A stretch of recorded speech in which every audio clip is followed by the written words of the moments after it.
How's it going, everyone, and welcome in for another edition of the unofficial WCC Hoops podcast. Before we get started, be sure to hit that subscribe button on YouTube and then also follow along on social media at unofficial WCC pod and then also at Post by Zach.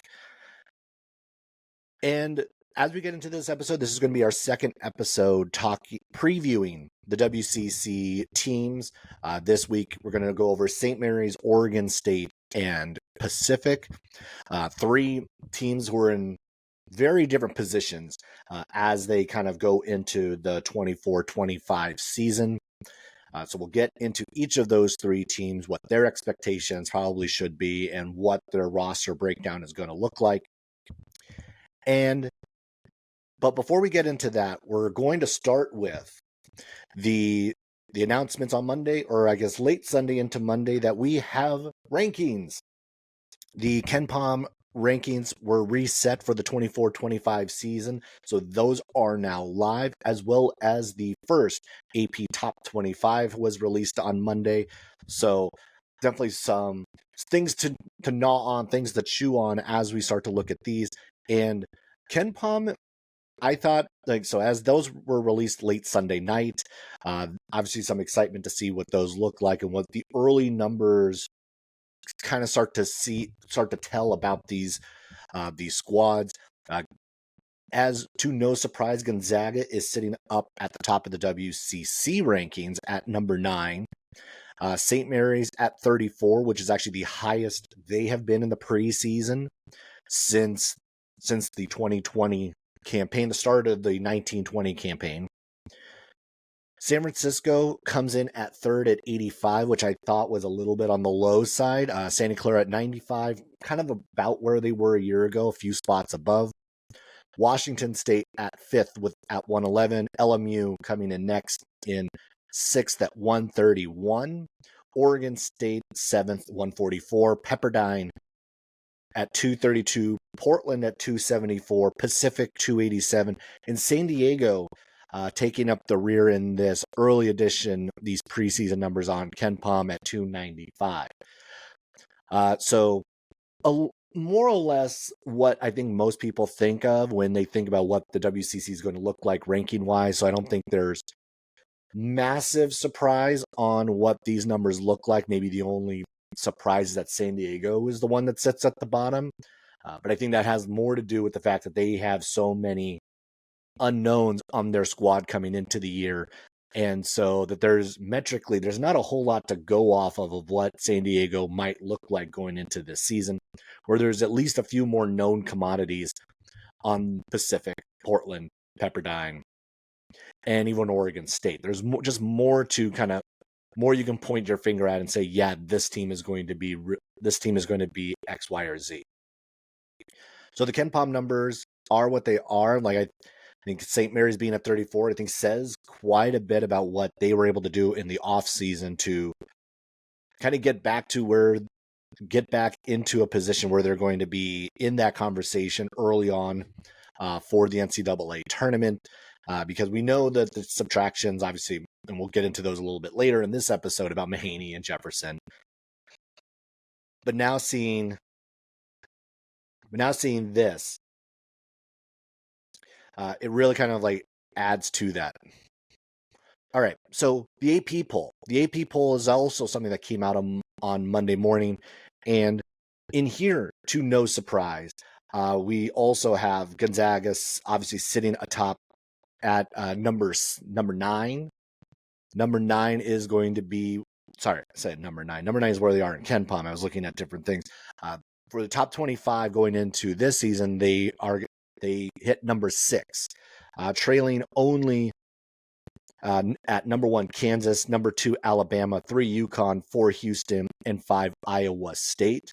Those are the 5 teams ahead of Gonzaga in the preseason top 25. I think this is more or less about where I think a lot of people had Gonzaga going into the offseason, going into the preseason, that this is a Gonzaga team that is a legitimate top 10 team going into the year. They have a lot of veterans. They have a lot of talent. They don't have necessarily that much NBA level talent, but this is a team that's solid 1 through 9, 1 through 10, and their experience, their skill set is going to have them go deep into this season, or at least I think they're going to go deep into this tournament, deeper than I think we've seen in the last couple of years, where they've been Sweet 16, even deeper than Elite 8. The only other WCC team to receive votes in the AP poll was St. Mary's. They were tied for 45th with Wisconsin in that respect. So that, again, St. Mary's still receiving votes on that. They actually did finish ahead of some teams that were a little surprising to me. They did finish ahead of San Diego State in that AP preseason poll. But and then just behind the likes of VCU, Providence, Boise, St. Louis. So there are some teams that WCC squads are going to face. So there's going to be some big opportunities for a lot of WCC teams when they start to look at. And I'll dive into a little bit more of like the schedule by schedule. I've got to do a little bit more digging on that front of where is everyone's opponents in the KenPom list in the preseason, where is everyone in the top 25, which honestly the top 25, the AP top 25 doesn't mean obviously nearly that much, because as we know, that poll can be a little questionable at times. All right, so talked a little bit about what we've started to see. The rankings are starting to come out, which is exciting to see. It gives us a little bit more to kind of chew on, start to think about, start to complain a little bit about where people are, where people think teams are going to be.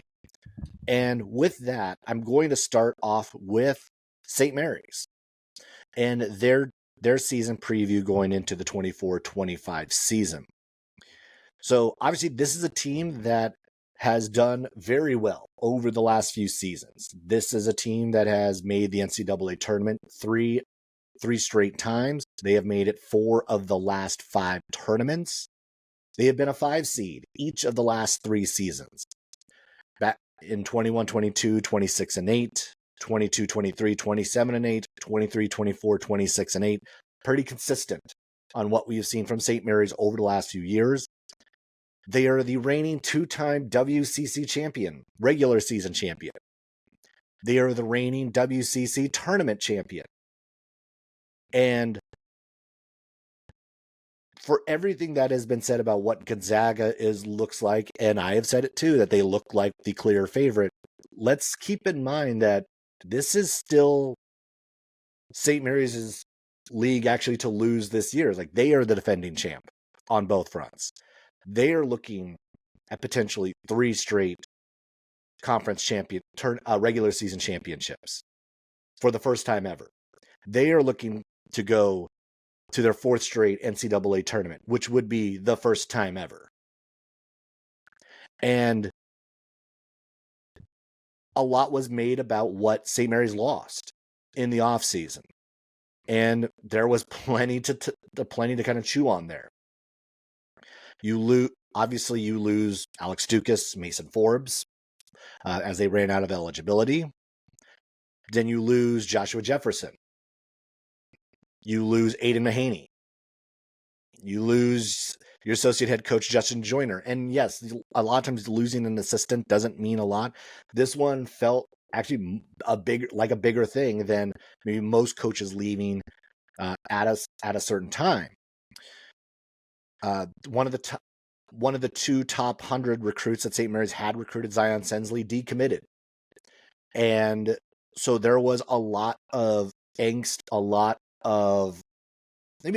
there was panic on what this team was going to look like without 3 of your starters, 2 of whom who left via transfer. What you would look like without your incoming class having an additional ESPN top 100 kid. You do still have one of them coming in Mikey Lewis. But what was St. Mary's going to look like without this group? And then very quickly, we saw how they were able to rebound, how they were able to replenish the cupboard. So again, Mikey Lewis was another one of those ESPN top 100 kids that was coming in, and he is still here. Polis Morauskis, who is coming in from Arizona, the Lithuanian transfer from Arizona. He had a very, very good summer and does look like someone who's going to kind of fit right into what St. Mary's is going to do at that 4 spot. He does look like he's going to slot in as a starting 4 right away. There was also the additions of Ashton Hardaway, who came over from Memphis. Yes, that is Penny Hardaway's son, who came over, who is going to, I think, need a little bit more time to grow, a little bit more opportunity there to kind of get into the rotation. There was another top 100 kid that came over who also had decommitted from his previous school, Liam Campbell, one of the top recruits from the state of Idaho, originally had committed to USC, but decommitted after their head coach, Andy Enfield, had left. So this was another opportunity for St. Mary's to pick up someone else. And then on the coaching front, they picked up a very familiar name, and that being E.J. Rowland. E.J. Rowland was the St. Mary's point guard from 2003 to 2005. He was on Randy Bennett's first NCAA tournament team. His return after 20 years of playing professional basketball overseas is a really welcome sight. Was looking over the roster of coaches, and really the only coach, there's only 2 members of the entire coaching staff at St. Mary's who didn't go to St. Mary's, and one of them happens to be Randy Bennett. You have a slew of former St. Mary's players on this coaching staff. Obviously, Mickey McConnell is still there. You have Joe Rahan. You have Dan Sheets. Now you have E.J. Rowland. You have a ton of guys with playing experience for Randy Bennett, and to me, this really does speak to just how much the community and how much of a great feeling that Randy has built with that program, and just that he has players coming back coaching for that squad. And again, the entire coaching staff is Gaels right now. So interesting to kind of see how that's going to play out with him on the bench. So a lot did leave, but they were able to replenish pretty quickly, I thought. And one of the things I looked at, I wanted to see, was I had 2 players in mind, or 2 positions in mind, that really I felt needed to be addressed. And going in, I felt pretty confident about where the starting lineup was going to be, but I had a question about the 3. I did question whether Luke Barrett being at the 3 was a long-term solution. We know the type of players. He was a big hustle guy. He had some really good offensive games a year ago. Career high 19 in one of those contests. So we saw the glimpses of what Luke Barrett could be, or what his potential was. But what he largely was just, it's a role guy, the gritty guy. I almost kind of like think about, if I turn the clock back and think about some other guys, Bo Levesque is kind of one of those guys I kind of liken to a Luke Barrett, that kind of did all the little things, did all the right things to help you win games, but never really was like a focal point of what you needed to think about on a scouting report or whatnot. But they also hosted the blue and white game the other night over the weekend, and this was kind of my first look to see St. Mary's in their setting and in their scrimmage. And Luke Barrett has made a huge jump, or at least it looks like in the one time to be able to see him. The defense is still there, but his offensive game started to come much easier in the flow of this offense.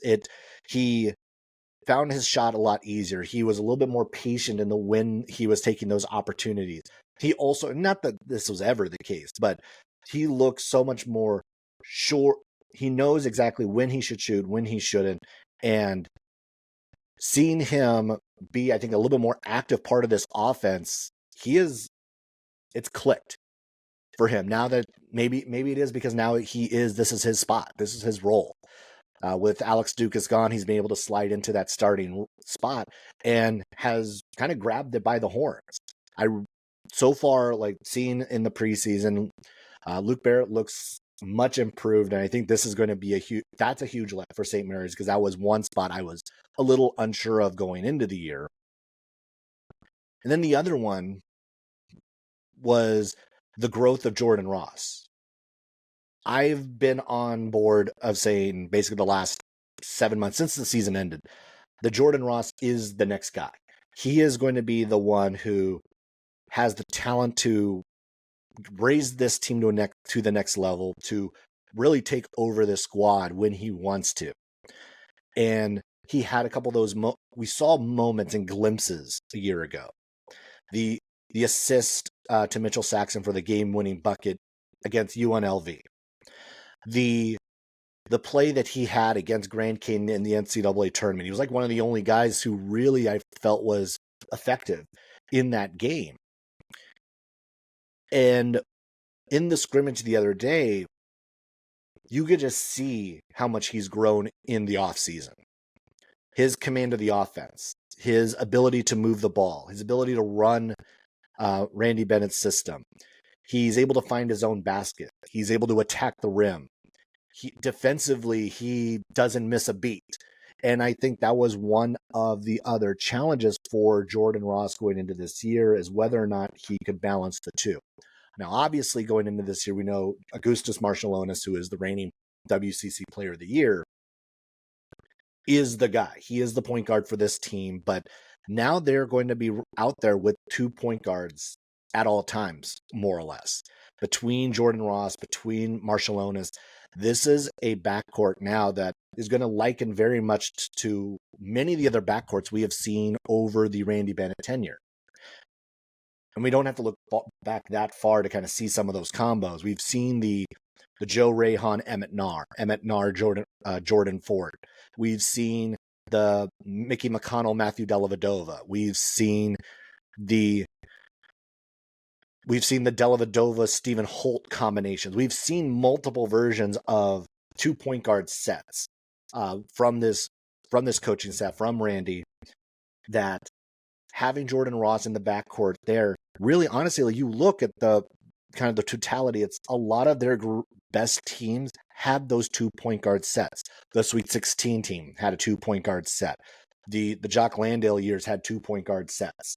Like, you had a lot of the best St. Mary's teams have had 2 point guards, and this is going to give them, I think, a lot more opportunity to play up tempo. That's something I also saw. They played way more up tempo on Saturday than we're used to seeing over the last few years. So that's also an exciting thing to see, that maybe we won't see as much of like the slow it down, boring basketball that we're used to seeing.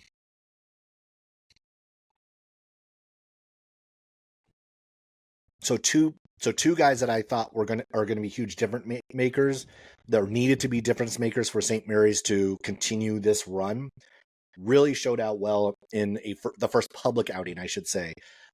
Obviously, a long season, long way to go before any of those decisions are actually like kind of like, not decision, but like that feeling is finalized that yes, these are the guys who are going to be, that they're going to be able to get them over the hump. But early on, those two really stood out in that setting.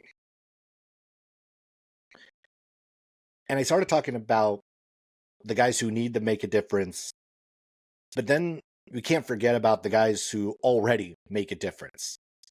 And yes, I talked a little bit about Augustas Marciulionis, and the fact that you have the WCC Player of the Year returning obviously is a huge deal. This is someone who just got better and better and better as the season went along a year ago. We know how much he struggled early on. We know how bad it looked. We all saw it. But we also saw how much better he got in December and in January and in February. He just got more confident. He really took over this team and made it his own. Like, you look at his WCC numbers alone, it's like 14 points per game, 6.5 assists, 3.4 assists, the turnover ratio. He's over 3 rebounds a game. He was kind of the motor to that team a year ago. And yes, like, there were obviously other pieces that kind of helped them over the hump in certain ways. Like, yes, Aidan Mahaney had some of those breakout games here and there. But Marciulionis was the consistency. He was the one that was really kind of like making this ship go, running that offense, and running it in a way that obviously made made them a team that limited their mistakes and were not going to beat themselves. And of course, like he's also a really good defender on his own at that point guard side. And I think that's one of the things we're going to continue to see is like his growth and how much better he's going to get. It was funny. I was watching the game, watching that scrimmage the other day. Didn't really notice him all too much in that first half as Jordan Ross was getting going, Luke Barrett was getting going. But then it was like right at the start of the second half, he rolls off like 6-8 straight points. And it's like, yep, there he is. Whenever he wants to turn it on, he can turn it on. And so it was just the reminder that, hey, it's like when he knows it's time to take over a game, he can absolutely take over a game. This group also returns Mitchell Saxon, the reigning Defensive Player of the Year in the WCC. And he has been one of the better defensive players in the WCC for the last 5 years. And we know that he's a great rebounder. We know he's a good shot blocker. We know he defends the paint well. We also know that he's going to give you somewhere around like that 10, 11 point per game as well. Like, so you're going to see that 11 and 7, 11 and 8, 12 and 8, something like that on a night in, night out basis from Saxon. And that just continues to anchor now a front court that is pretty deep at the center spot. And they are going to be able to size up with a lot of teams that potentially could give them mismatches on that side. Because also you bring back Mitchell Saxon, who is obviously going to be an anchor to that front court and that defense. But you also bring Harry Wessels back. And he was banged up at the end of last year. He didn't play the NCAA tournament. He didn't play in the WCC tournament. But he should be back this year. He should be back and healthy. And just the piece of what we saw, it's like Harry Wessels, like to me, is one of like going to be the potential breakout stars like for this squad, because as we transition from Saxon to the next wave, not to say that Saxon's not going to get his minutes, because obviously he will. But it's going to be harder and harder to not give Harry Wessels minutes this year. And I think that's going to be more to the point.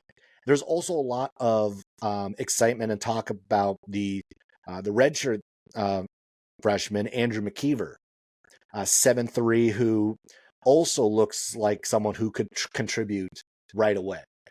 Someone who also, I saw him during the scrimmage. He looked good, matching up against Saxon most of the game. And then again, like this team is actually maybe not quite as the talent. It's not piece for piece talent on the bench, but I really like also what Kevin Gadd is going to provide. I also like what Cade Bennett is going to provide. And yes, Randy's son, like he does look like he is going in a pinch. He's going to be someone who can be a competent option out there and give you some solid minutes as if needed. Now, one of the other guys that is probably going to be first off the bench for this team that I'm really excited about, and I mentioned him already, is Mikey Lewis. 6'3" guard, big time talent, and he is instant offense for this team.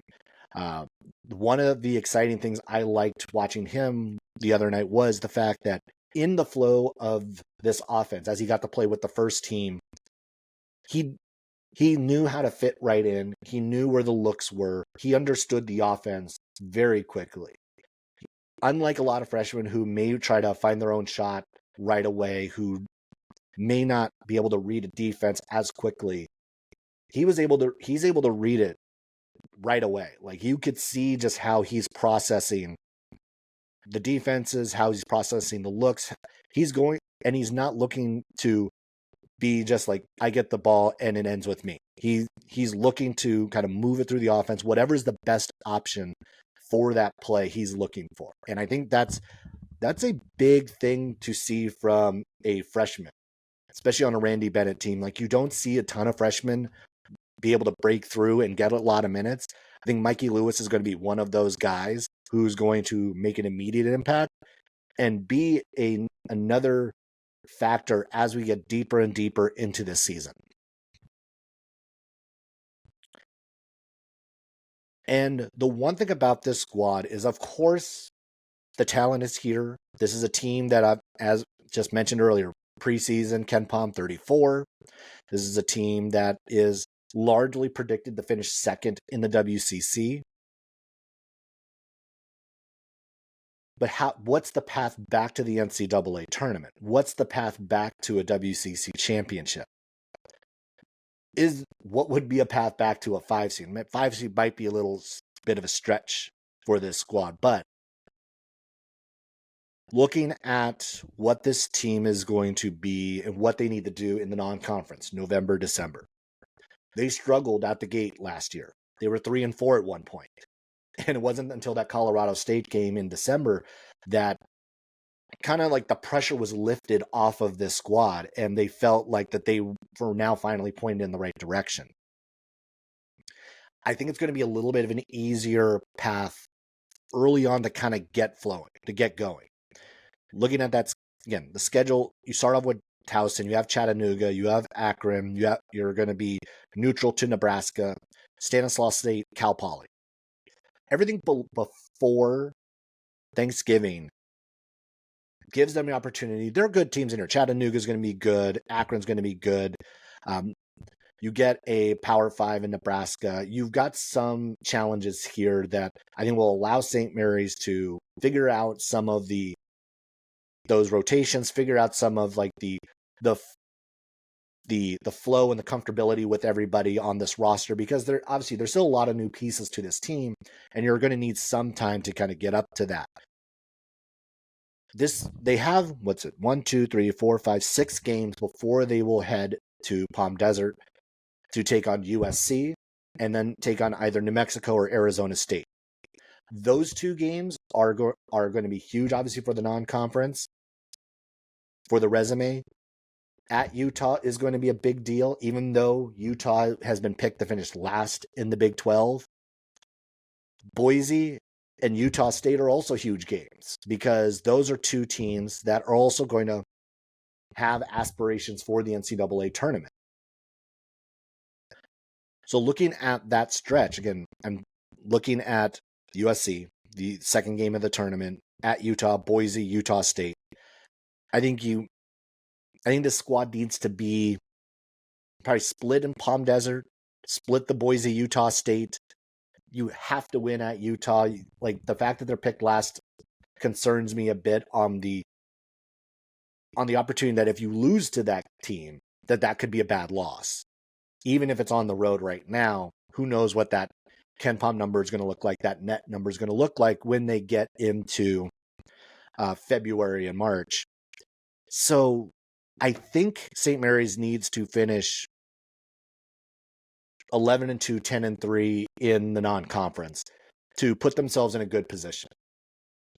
Now, I'm pretty confident that they can pull this off, even if it's like, say, they might, and I'm very questionable on whether or not I think they can get away with 9-4 in the non-conference based on the rest of the schedule.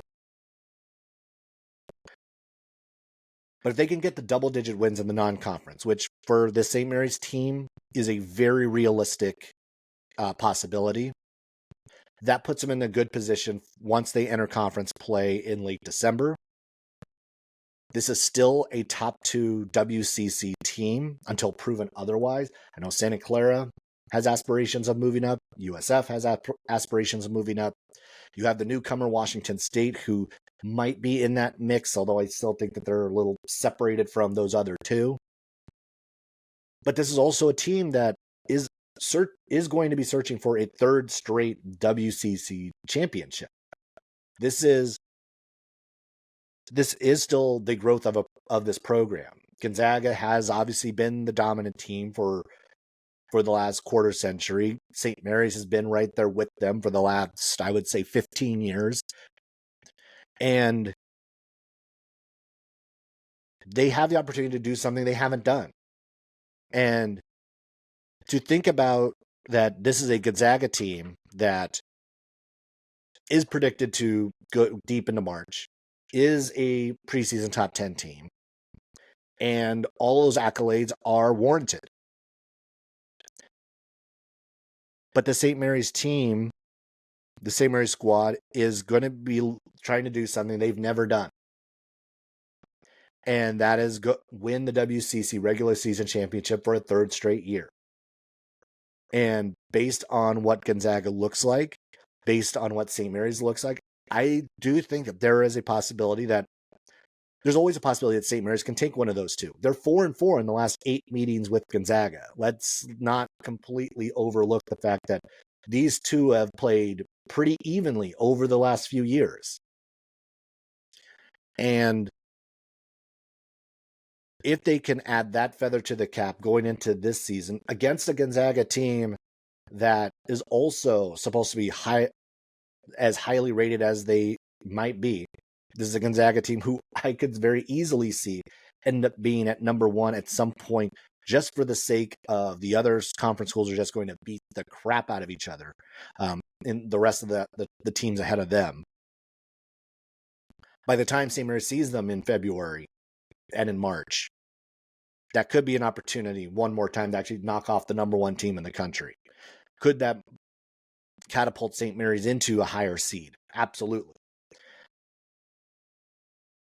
While I think like the St. Mary's team, like there's right now, to me, this is still a team that is going to finish no lower than 2 in the WCC.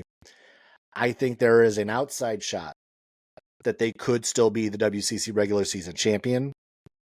They're still a tournament team in my eyes, but they're going to have to get it done in the non-conference.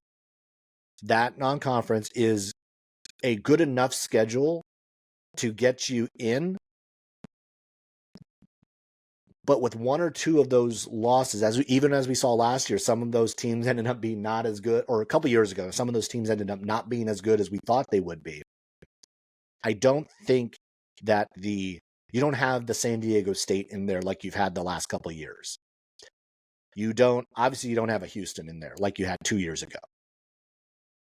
But the St. Mary's squad is going to have plenty of opportunities to get wins that will put them in position, and I think more so than Santa Clara, more so than USF, is obviously very capable of getting those wins and putting themselves in position to do what they've been able to do the last few years, and that's get back to the NCAA tournament, and then also, outside of last year, advance in the tournament as well. All right. So we're going to transition over to Oregon State. And this Oregon State squad coming into the WCC is in a very interesting position. Wayne Tinkle enters his 11th season with Oregon State. And the last few years have been rough. And I think that's putting it lightly. This past year, they were 13-19, 5-15 in the Pac-12. The year before that, they were 11-21. The year before that, they were 3-28. Over the last 3 years, Oregon State is 27-68, and they were 11-49 in the Pac-12. Now, they're not in the Pac-12 anymore. That said, it's not like they're bringing the same group of guys with them. They lost a lot into the portal, probably for any number of combination of transferring to a better program or also transferring out because they did not want to play in the WCC. You lose Jordan Pope to Texas, who was averaging 18 a game. You lose Tyler Bilodeau to UCLA, who was averaging 14 and 6. You lose Dexter Akano, who went to Utah State, which honestly, that seems kind of lateral. So that seems more tournament potential than anything else. But they've had to refill this roster. And while there's definitely some talent coming in from the guys who are going to be filling in these spots, this is still a team that's going to be kind of, I think is going to be looking up more than looking up at a lot of teams still in this WCC. So let's start with the returners. And I think there's definitely some nice pieces to come back here. They do return 25% of the minutes from a year ago. Michael Ratai is a big part of that. The 6'9 junior, 8.3 points per game a year ago. He started 23 games.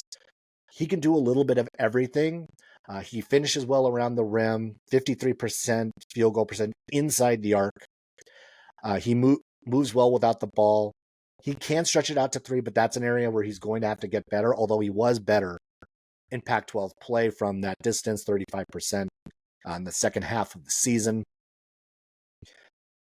He's probably going to have to be like the guy. He's going to be one of the guys for this Oregon State team going into the year.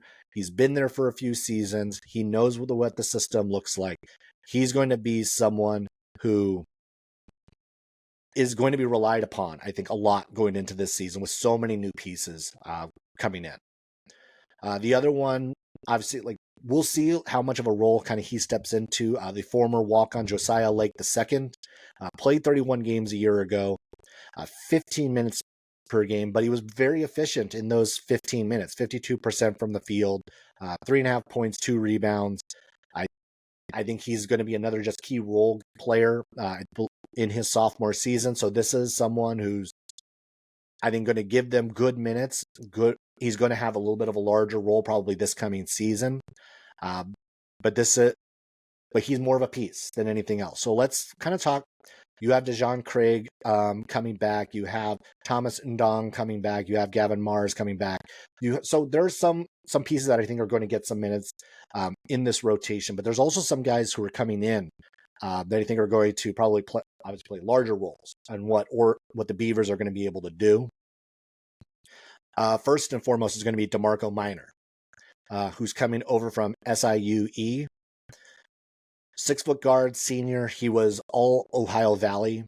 First team a year ago, 15 points a game, 8.5 rebounds, which is obviously when you see that from a 6-foot guard, that is something that just jumps out at you.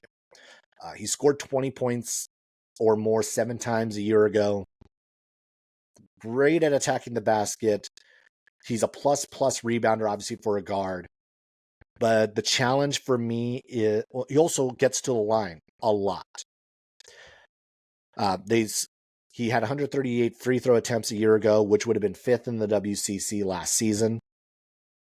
But efficiency is the kind of the key thing here.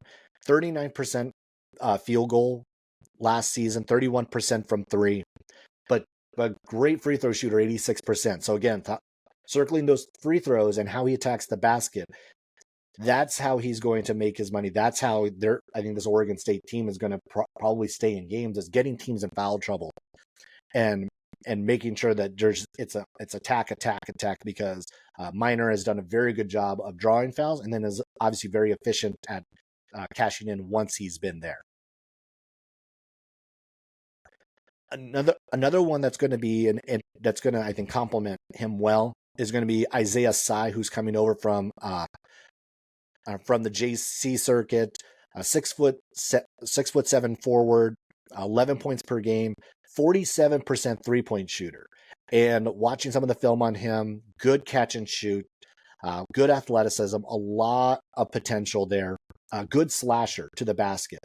Not too much of the film I saw was him putting it on the ground and handling the basketball all too much.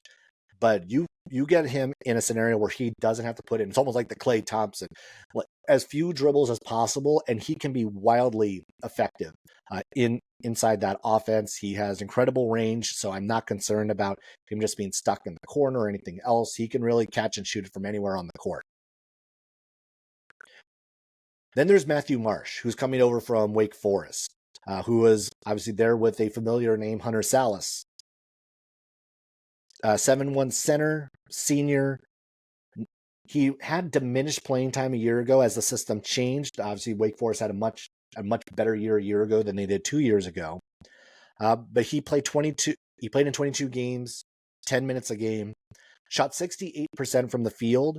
The year before that, he played in 30, started in 16. He averaging 6 points a game, 4 rebounds. Shot a ridiculous 88% from the field. And he's a big body, good finisher around the rim. The film used him a lot in pick and roll action. He finishes, again, he catches the ball well, he finishes there. But it didn't look like he was being asked to find his own shot all that often. Almost very much like Isaiah Tsai. It's like the fewer times that they have to actually put the ball on the ground, the better. because these are two guys that have actually done much more of their work being in catch and shoot instances, and just not having to think as much about the plays as they're going through. Now, obviously, we'll see how Oregon State uses these pieces in their system. But you could very easily see how, if you can minimize the number of times that they have to put the ball on the floor, these two are going to be very effective. And then there's also the Southern Utah transfer, Parsafala, 6'9" forward, redshirt junior. He started 25 games last year, averaged 13 and 6, 57% field goal shooter, good passer in the post, decent back to the basket game. The challenge here is that he's a little bit of a high turnover guy for a big man, 2.8 turnovers a game, which, I mean, if you're a point guard, that's not too bad. But when you're more on the post, that's not a great number to see. So this is going to be, I think, a little bit of a challenge there. But again, I think it's great to actually have someone who is going to be a good and willing passer out of that low post, out of that high post area, because that's what Fala is going to be able to give you. And that's, I think, a big lift for Oregon State going into this year, as they kind of need a little bit of everything going into this season. And there's going to be some good opportunities on the schedule. They play Oregon. They get that Pac-12 rematch, that local rematch on November 21st, which will be in Corvallis. They're going to be traveling right after that to head down to North Texas, and that is a good North Texas squad. And then their WCC debut comes on December 30th against their new in-state rival, Portland. And this Portland squad leaves a lot to be desired there. So not saying that that's a big game, but it is their first introduction into the WCC. Their WCC schedule kind of is somewhat light at the beginning. Two of their first three, Portland, San Diego, at home. Then they head to LA to take on LMU in the middle of that.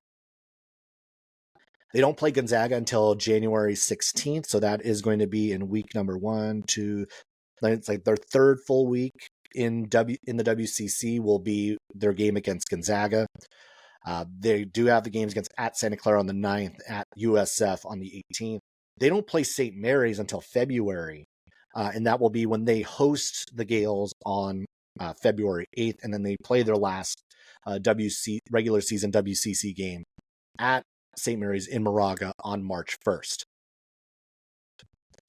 So again, as we've seen this squad, this is a team that has struggled the last few years, and that's putting it lightly. And going into this season, looking at the way the rest of the WCC has set up, I mean, I would fully expect, unfortunately, this team to finish in the lower third of the league. They might be able to climb out to 6th, but they could finish as low as 8 or 9, depending on how things work out. But honestly, this team really feels like the 7th team. So most of the predictions of where Oregon State has been, I think, is pretty accurate. They were the 7th team in the KenPom rankings. They're looking like the 7th team overall. I've seen a few other previews that have slotted them at 7th. That's probably where I'd have them as well. But I think that one of the storylines for them going into this year is going to be, can they get better before the Pac-12 reunites in 2 more seasons? Can they at least be pointed in the right direction before they rejoin with Washington State and the rest of their new Pac-12 opponents, including Gonzaga? Because they have to have some sort of momentum before they get back there. Because they're one of the founders of this new Pac-12. They and Washington State put this league together. And yes, it is largely driven by football, but we also know that basketball clearly means something with the addition of Gonzaga. And Oregon State has been one of the, like, thinking about this new league, Oregon State right now is one of the worst basketball teams, if not the worst basketball team in that conference, in that new conference. So I think it's going to be critical for Oregon State to make some level of strides in these 2 years in the WCC before they make that leap back to join the Pac-12, back to the reformed Pac-12. And what, because this squad as it is right now, it's very much a work in progress. It doesn't look great going into the year. They're a lower third team, but there are some nice pieces here that could end up actually pushing them in the right direction. All right. So next is the Pacific Tigers. And, well, there's only one direction to go, right? This team was about as bad as you could possibly make a basketball team a year ago. And that's obviously, that's not sugarcoating it. That's not, like, it was bad. They were 6-26. They were 0-16 in the WCC. They were a Ken Pom 358, which was 5 from the bottom. And it ended with one of the worst performances I think any of us have ever seen in that 102-43 loss to Pepperdine in the first round of the WCC tournament. It was bad. Very bad. But they cleaned house, and Pacific hopes to start anew under new head coach Dave Smart, who last year was an assistant over at Texas Tech. But I think more importantly, this is someone who had a ton of success at in Canadian basketball, and this is where I think you're going to hopefully see how this program really starts to turn it around. Like, Smart racked up 591 wins in his time coaching at Carleton University. This is someone who knows how to win. And he's helped out with a lot of the Canadian basketball camps and the U teams and everything else. So, like, he also understands the talent level and the resources that are available on that front. And again, like, that is a country we've seen plenty of Canadians come to the States playing college basketball, obviously in the NBA. It's ripe with talent, and a lot of guys, like, we've seen Gonzaga take advantage of a lot of Canadian players who have come in. Robert Sacre obviously is one that kind of jumps out in my mind as being one of those big examples.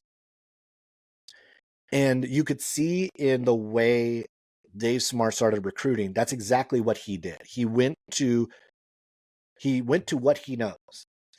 First off, like, he went and got, not in order, but just going through the roster, he went out and got Jefferson Coulibaly from SMU, who had also spent time in Washington State, 6'3" guard, Canadian. He missed last season due to injury. He battled injuries a lot in those first few years. But when he was a high school player, this was someone who was the Ontario Scholastic Basketball MVP, averaging 27 points a game, 10 rebounds, 5.6 assists. He did it all. A great shooter, decent passer. Not a ton of film on him because he has been banged up so much over the last few years. But this is someone, if he's right, has a lot of potential to be someone who's going to make an impact on this Pacific squad right away. He also went and picked up Elias Ralph from the University of Victoria, 6'7" forward. This is someone who was averaging 15 points per game, 8 rebounds, 40% from 3. Possible playmaker. Some of the film, like, of him, like, he's good at attacking the basket, has multiple different looks he can give you. But again, like, looking at that 3-point percentage, I think we kind of see, like, what they're looking for. Like, they need guys who are going to be able to attack, but then also guys who are going to be able to stretch the floor. And Ralph is going to be one of those guys who is going to potentially do that for the squad. Elijah Fisher, another Canadian product, 6'6" guard from DePaul. coming in. So with some Big East experience, even though DePaul was not good last year. 10 points per game, 52% from the field. This is someone who's going to attack the rim at will. 65% of his field goal attempts came at the rim. So if you're looking for a guy, like what style is he going to play? That's what he's going to do. He's going to attack. And this is, I think, one of the things Pacific is going to have to do. I think they have to almost be like a scrappy, grinded out team. And just starting to look at some of the roster pieces, I think we're starting to see a pattern of maybe scrap your attack the basket guys. Looking at someone going through the roster, looking at Lamar Washington, who's coming with Dave Smart from Texas Tech.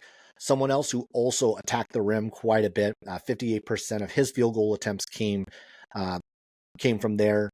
Didn't play too much at Texas Tech last season. Well, he played 30 games. He averaged 2.1 points per game. But at a high school, this is someone who was very highly regarded, named the Oregon Gatorade Player of the Year. He was also the Max Prep Player of the Year after his junior season, so very highly sought after out of high school. But this is someone who's going to attack, but a little on the turnover prone side. So I think limiting mistakes is going to probably be a key component as you watch Lamar Washington moving forward. Another one in that backcourt who's going to be joining them is Danye May, coming over from Connors State College, a 6-foot junior.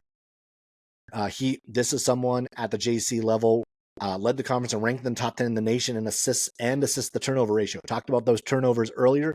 This is someone who's going to be able to take care of the basketball and might be that point guard right away. Averaged 6 assists a game, 12 points, was a 42% 3-point shooter. So this is, I think, someone who's going to be able to really kind of give the Tigers a different look one way or the other. I mean, I've talked about a lot of like smaller guys. I have like 1 guard, 2 guard, 3 guard, 4 guard. Well, I do need some size here. And they did go out and get Jazz Gardner from Nevada, former 4-star recruit who ended up with the Wolfpack last year.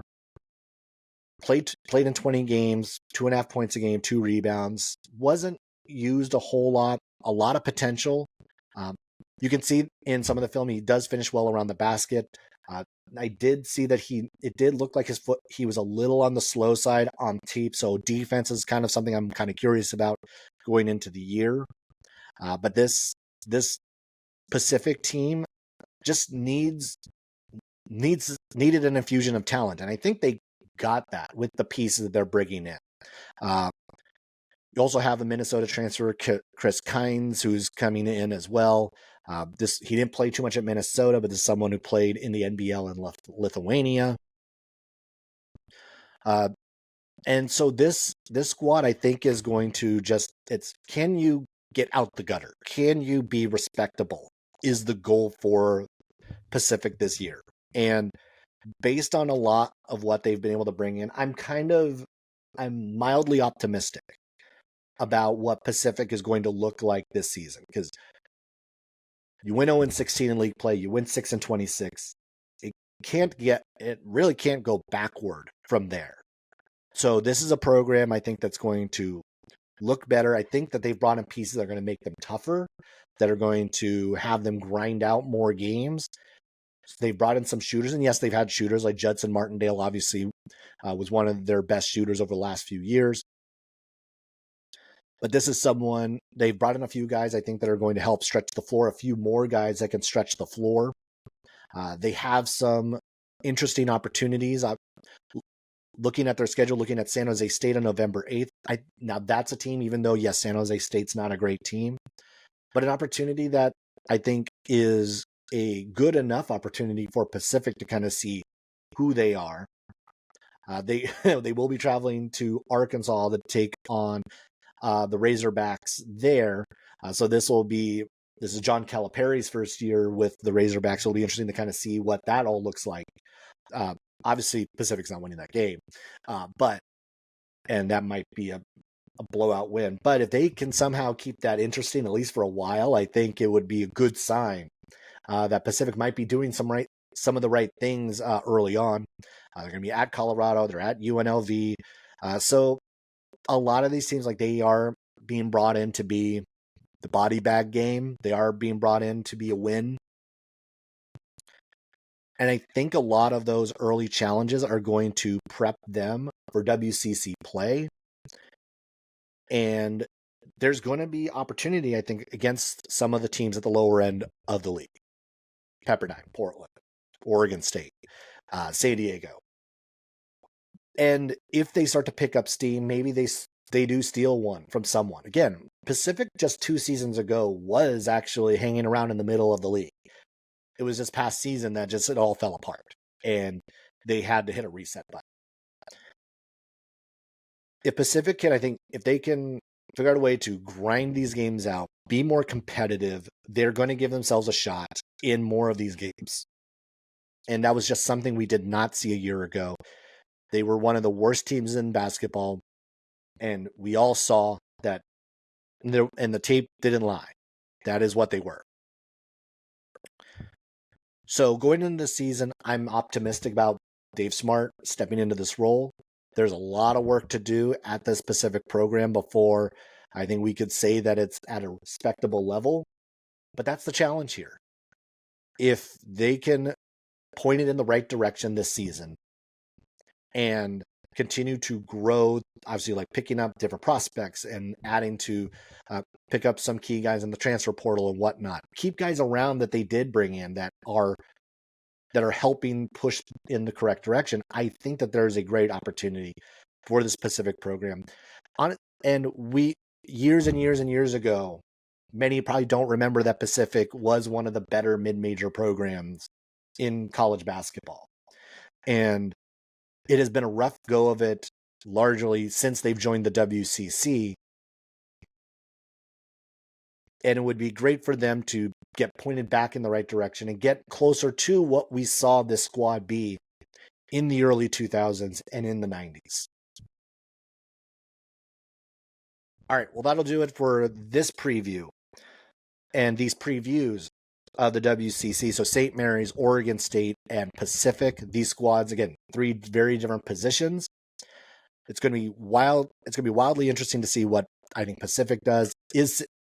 Can they kind of crawl out of that gutter? Can Oregon State get some level of momentum before they get back to the Pac-12? Can St. Mary's get back to the tournament and defend their WCC championship, for which they would be winning it a 3rd straight time, which would be the first time in program history? All right. Well, that'll wrap this episode of the Unofficial WCC Hoops podcast. Be sure to hit subscribe and follow on social media at Post by Zach and at Unofficial WCC Pod. Later this week, I will be at WCC Media Day, and we will be there. I, along with Andy Patton from Locked On Zags, will be streaming live from Resorts World. So tune in at 12:30 on Thursday for that. All right. Well, that'll do it. Thanks a lot, everybody. Thanks for watching, and I will catch you later.